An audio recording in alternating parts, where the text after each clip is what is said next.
강원도 표준지 공시지가가 작년보다 5.79% 상승했습니다. 동계올림픽과 교통망 구축 등의 호재로 이미 땅값이 많이 오른 상태여서 상승폭이 크지는 않았습니다.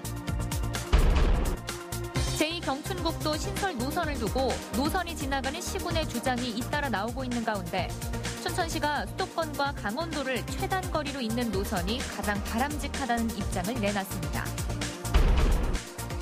양구 안대리 헬기부대 창설에 대해 양구 국민들이 헬기부대 창설 반대 투쟁위원회를 조직하면서 전방위적인 반대 운동에 나섰습니다.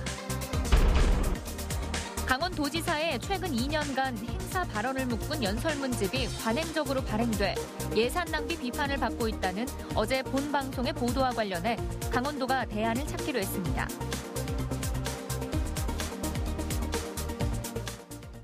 시청자 여러분 안녕하십니까? 도내 표준지 공시지가가 작년보다 5.79% 상승한 것으로 나타났습니다. 동계올림픽과 교통망 구축 등의 호재로 이미 땅값이 많이 오른 상태여서 상승폭이 완만했습니다. 김진아 기자입니다. 원주시 지정면의 한 농지입니다. 이 땅의 개별 공시지가는 제곱미터당 7만 1,000원으로 7년 만에 2배 가까이 올랐습니다. 교통 호재와 인근 주택단지 개발 상승세를 탄 겁니다. 교통 인프라나 역세권 주변의 기대 심리가 가장 적용됐다고 볼 수가 있습니다. 국토교통부가 이 같은 개별 공시지가의 토대가 되는 표준지 공시지가를 발표했습니다. 도내 3만 1,200여 필지의 공시지가는 작년보다 5.79% 올라 전국 평균 상승률인 9.42%보다 낮았고 동계올림픽이 열렸던 전년도 상승률 7.68%에 비해 상승폭은 둔화됐습니다. 광역교통망 확충이라든지 동계올림픽 등으로 여러 가지 호재가 있어서 지가 상승이 급격하게 일어났던 상황들이 있었고요. 그리 어느 정도는 반영된 지금 현재 상황에서는 좀 완만하겠지.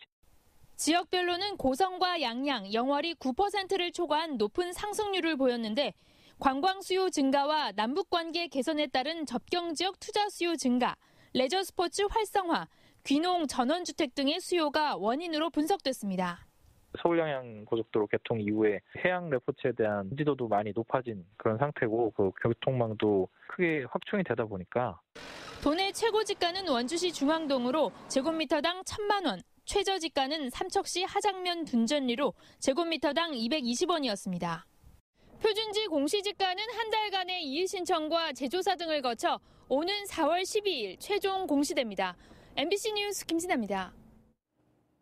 제2경춘국도 노선을 놓고 강원도와 경기도 간 갈등이 예상된다는 기사를 전해드린 바 있는데요. 춘천시가 수도권과 강원도를 최단 거리로 잇는 노선이 가장 바람직하다는 입장을 내고 노선 갈등 조기 진화에 나섰습니다. 백승호 기자입니다.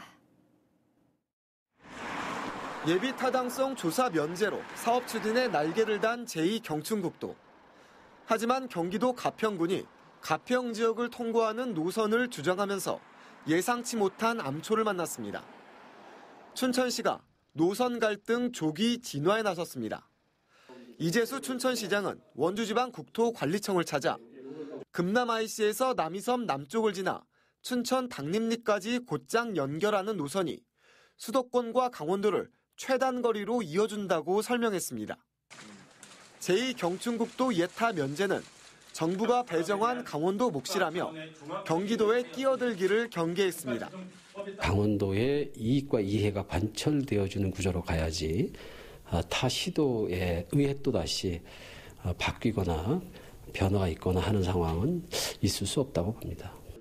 실제로 춘천시가 제시한 노선은 30.7km로 다른 노선보다 2.2km가 더 짧습니다. 사업비도 아낄 수 있습니다. 지역 균형 발전과 미래 교통량 등을 생각하면 춘천시가 제시한 노선이 채택돼야 한다는 주장입니다. 제2경춘국도 노선뿐 아니라 건설 공사가 언제 시작될 수 있느냐도 초미의 관심사입니다. 최대한 빨리 착공돼야 레고랜드, 사막산 로프웨이 등과의 동반 상승 효과를 기대할 수 있습니다. 투자와 사람, 자원과 사람이 몰려드는 기회의 땅 춘천이 될 것이라고 확신을 하고 있습니다. 춘천시는 내년도 국비에 관련 예산이 반영될 수 있도록 정치권, 강원도와 협력할 계획입니다. MBC 뉴스 백수호입니다. 양구 안대리 헬기부대 창설과 관련해 최근 양구 군수가 국회 국방위원장에게 반대한다는 건의문을 직접 보냈습니다. 오늘은 양구군 의회와 지역사회단체 인사들이 한자리에 모여 헬기부대 창설 반대를 위한 총회를 열고 조직적인 반대 투쟁에 나서기로 했습니다. 김상훈 기자입니다. 지난해부터 주민들이 한마음으로 반대해온 양구 안대리 헬기부대 창설. 계속해서 추가로 헬기가 배치돼 이미 기존 헬기보다 큰 수리온 헬기 6대가 부대에 자리를 잡았습니다. 오는 5월까지 헬기 12대가 더 들어올 예정입니다. 아직 운용 전이지만 부대가 양구 시가지와 가까운 데다 양구 여중고와도 1km밖에 안 떨어져 있어 심각한 소음 피해로 학습권 침해도 우려되고 있습니다. 한 양구 여고 학생은 불안함에 떨지 않고 공부하고 싶다며 청와대 국민청원까지 올렸습니다. 상생하자며 만든 민관군 상생협의체는 합의점을 찾지 못하고 평행선만 달리고 있습니다. 상황이 이렇게 되자 양구군 의회와 지역 사회단체가 헬기부대 창설 반대 투쟁위원회를 조직해 한 자리에 모였습니다. 이들은 당장 오는 18일부터 안대리 비행장 앞에서 1인 시위를 시작합니다. 다음 달에는 주민들과 학생 등 모두 1000여 명이 참여하는 평화 행진을 진행할 계획입니다. 안대리 비행장에 헬기대가 창설됨으로써 지역의 전반적인 열악한 상황이 더 열악하게 전개될 수밖에 없기 때문에 투쟁위원회를 결성할 수밖에 없는 그런 여지에 와 있습니다. 지금. 조인묵 양구 군수는 국회 국방위원장에게 헬기 부대를 이전하거나 철회해달라는 건의문을 보냈습니다. 그 건의문은 우리 주민들이 이런 생각을 가지고 있으니 비행장 이전과 또 헬기대 철회를 좀 했으면 좋겠다. 국방부와 양구군 의회는 피해 규모를 살피기 위해 다음 달에 헬기 6대를 모두 띄워 헬기 소음을 측정하기로 했습니다. 군 의회와 주민들은 물론 양구 군정까지 헬기대대 확대 반대에 한 목소리를 내고 있습니다. MBC 뉴스 김상훈입니다. 동계올림픽 개최 1주년을 맞아 경기장 사후 활용 계획에 대해 강원도와 강릉시의 입장을 들어봤습니다. 강원도는 경기장 사후 활용을 낙관했고 강릉시는 지역민 소외에 대한 아쉬움을 나타냈습니다. 보도에 조교환 기자입니다. 동계올림픽 경기장 가운데 아직 사후 활용 방안이 확정되지 않은 시설은 3곳입니다. 현재 강원도 개발공사가 위탁 관리하는 강릉 스피드 스케이팅 경기장과 하키센터, 평창의 슬라이딩 센터입니다. 강원도는 3곳을 체육 전문 시설로 활용할 것이라며 앞으로 관리 주체도 바뀔 거라고 설명했습니다. 올림픽 기념재단에서 관리 운영을 하는 것으로 현재 그렇게 되어 있습니다. 네. 나머지 경기장 시설의 수익을 늘리는 방안도 구상 중이라고 밝혔습니다. 특히 강릉시는 아이스 아레나를 다목적 복합체육시설 등으로 활용해 비용 부담을 덜겠다는 계획을 내놨습니다. 끊임없이 이게 돈 먹는 하마가 되면 안 되는 부분이죠. 그래서 수익성을 상당 부분 어느 정도는 감당할 수 있는 수준까지는 높여야 되는 것이죠. 올림픽 관련 사업을 맡을 핵심 주체인 기념재단 설립도 차질 없이 준비 중이라고 덧붙였습니다. 강원도는 늦어도 5월까지 재단을 출범시켜 도민들의 우려를 씻겠다고 밝혔는데 강릉시는 이 과정에서 지역민들이 소외되는 것에 대해 경계했습니다. 600억 정도로 해서 1단계로 그 재원으로 운영을 하는 것으로 하고 저희가 2020년 정도 돼서 2단계로 정부 또 강원도 지자체 뭐 이런 것들 출연금을 받아서 한 1,000억 원 정도로 조성을 해서 너무너무 힘든 고생을 맞습니다. 하고 과실은 정부가 나가서 생색을 내는 이런 방식으로 재단이 운영되면 첫 단추부터 잘못 끼우는 거죠. 관광과 문화 등의 올림픽 유산을 활성화하는 방안에 대해서는 강원도와 강릉시 모두 고민 중이라고 밝혔습니다. MBC 뉴스 조기환입니다. 강원도 의회가 오늘 올해 첫 임시회를 열고 2019년 공식 의정 활동을 시작했습니다. 강원도 의회는 오늘 본회의에서 최문순 지사와 민병희 교육감의 신년 연설을 들은 뒤 강원도와 도교육청 각 실국으로부터 업무 보고를 받았습니다. 특히 이번 임시회에는 강원도의 육아기본수당 추경심사와 일자리 창출 대책 점검, 레고랜드 주변 부지 매각 등을 점검합니다.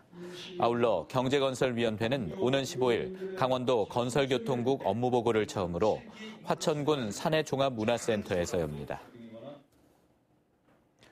더불어민주당 춘천시 지역위원회가 오늘 춘천시청에서 기자회견을 갖고 5.18과 관련해 망언, 망동을 한 김진태 국회의원의 사퇴를 촉구했습니다. 허영 위원장은 기자회견을 통해 김진태 국회의원의 5.18 관련 망언과 망동은 역사 왜곡을 넘어 역사를 부정하고 날조한 반역사적 행동이라고 주장했습니다. 또 5.18 북한군 개입설은 박근혜 정부에서도 사실이 아니라고 밝힌 내용이라고 덧붙였습니다. 더불어민주당 춘천시 지역위원회는 김진태 의원은 춘천 시민과 국민 앞에 석고대죄하고 자진 사퇴하라고 촉구했습니다. 강원 소방이 올해 신규 소방공무원 496명을 채용해 역대 최대 규모로 신규 채용에 나섭니다. 강원도 소방본부는 부족한 현장 인력을 충원하고 올해 추가로 화천과 양구 소방서가 신설되면서 대규모 신규 채용을 진행합니다. 원서 접수는 오는 20일부터 이루어지며 인터넷 접수로만 가능합니다. 강원도지사의 최근 2년간 행사 발언을 묶은 연설문집이 관행적으로 발행돼 예산 낭비 비판을 받고 있다는 어제 본방송의 보도와 관련해 강원도가 대안을 찾기로 했습니다. 강원도는 본방송의 지적에 따라 도지사의 연설을 인터넷 홈페이지에 게재해 직원은 물론 도민들도 볼 수 있도록 하는 방안을 모색하겠다고 밝혔습니다. 아울러 현행처럼 책자 형태의 연설문집 발행이 예산을 낭비한다는 지적에 대해서도 대체할 수 있는 다른 방법을 검토하기로 했습니다. 오늘 밤 11시를 기해 중북부 산지와 철원, 화천, 양구에 한파주의보가 내려졌습니다. 강원지방기상청은 해당 지역에 내일과 모레 아침 최저기온이 영하 12도 아래로 내려갈 것으로 내다봤습니다. 내일 아침 최저기온은 철원과 화천, 양구가 영하 12도, 인제가 영하 10도, 춘천이 영하 9도 등으로 예상됩니다. 강원도는 민원인과 도청 내방객들을 위해서 부족했던 휴식 공간과 편의시설을 개선해 종합민원실을 새롭게 단장하고 오늘 입주식을 가졌습니다. 강원도청 민원실은 기존 여권 발급 창구와 장애인 민원실, 홍보 전시관 공간을 통합 재배치했습니다. 또 북카페와 모유 수유실을 갖추고 공기청정기, 체성분 분석기 등 편의시설을 대폭 확충했습니다. 이 밖에 민원인들의 사생활 보호를 위해 전용 상담실을 독립공간으로 설치하고 사회적 약자를 위한 전용 창구도 마련했습니다. 춘천경찰서는 택시기사를 손도끼로 위협한 62살 김모 씨를 특수폭행 혐의로 붙잡아 조사하고 있습니다. 김 씨는 오늘 오전 8시쯤 춘천시 효자동에서 앞서가던 택시가 서행한다는 이유로 갓길에 차를 세워 말다툼을 하다 도끼로 택시기사를 위협한 혐의를 받고 있습니다. 경찰은 김 씨를 상대로 정확한 사건 경위를 조사하고 있습니다. 철원장학회가 지역 인재 육성을 위해 자녀 학자금 지원을 크게 확대했습니다. 이에 따라 올해부터는 첫째 자녀에게도 대학 장학금을 지원할 수 있도록 해 첫째와 둘째는 100만 원, 셋째는 200만 원, 넷째는 300만 원, 다섯째 이상은 400만 원의 장학금을 받을 수 있습니다. 철원 지역 중학교나 고교를 졸업하고 서울대와 연세대, 고려대, 서강대, 한의대와 의예과 등에 진학한 학생은 300만 원의 장학금을 추가로 받을 수도 있습니다. 또 생계급여 수급자, 차상위 계층 등 취약계층 학생에게도 매년 300만 원을 지원할 수 있고 주거 안정비로 매달 30만 원을 지원할 예정입니다. 인제군이 관내 중고등학교 학생들의 통학교통비를 지원합니다. 지원액은 하루 왕복 교통비 1,920원에 출석 일수를 곱해서 산정하며 정확한 출석 일수 확인을 위해서 차수별로 사후 지급합니다. 지원 대상은 인제군에 주소를 둔 관내 농어촌 학교에 재학 중인 중고등학생으로 거주지와 학교와의 직선거리 2km 이내이거나 기숙사에 입학한 학생, 국비 또는 교육지원청 등 타 기관으로부터 교통비를 지급받는 학생은 제외됩니다. 이상으로 뉴스데스크 강원을 마칩니다. 시청해주신 여러분 고맙습니다.